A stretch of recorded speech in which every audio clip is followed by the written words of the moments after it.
excited today to host our first inaugural the Big Pop-Up, which is a signature community action agency event. It's designed to help families who are struggling right now in the face of COVID. We know that people have lost their jobs, hours have been cut, kids are home from school, and that means that the light bill is costs a little bit more, utilities, food costs, and all those things that impact the people that community action agencies serve. And not just that, but people who never really showed up at a community action agency, so the newly poor. So we just want to give a hand today. That's what community action agencies do.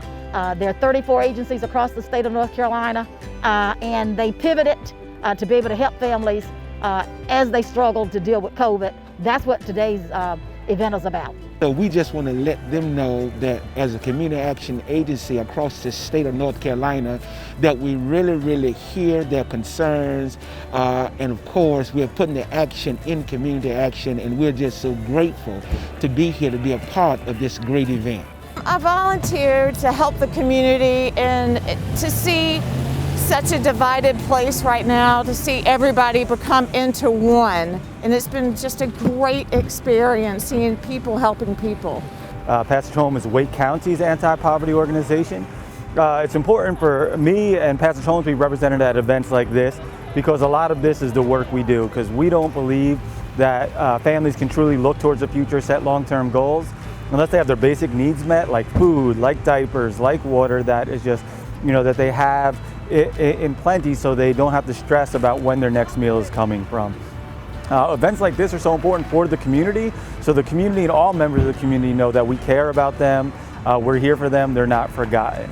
And as you can see, it's a great turnout with a lot of great people helping out and a lot of people in need caused by this current pandemic. So it's important that we continue to do events like this, not only here in Raleigh, but throughout the state. My hope is that colleagues from all over the nation would, one, join in advocating to elected officials and other decision makers around releasing much needed resources that families need in order to make a living, especially in this moment of the pandemic and the economic downturn.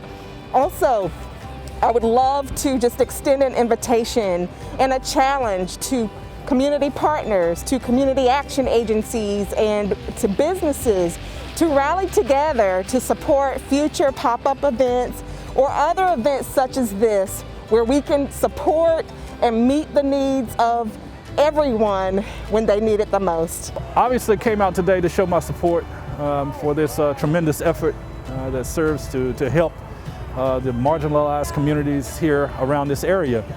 And it's important that we continue to do this. The need is just so large. COVID has definitely shined the spotlight on the tremendous needs that communities have, particularly those who are vulnerable, low income, marginalized. That whole community, man, there's just so much need, and with this additional exposure that COVID has placed on it, man, it just allows us another opportunity to serve.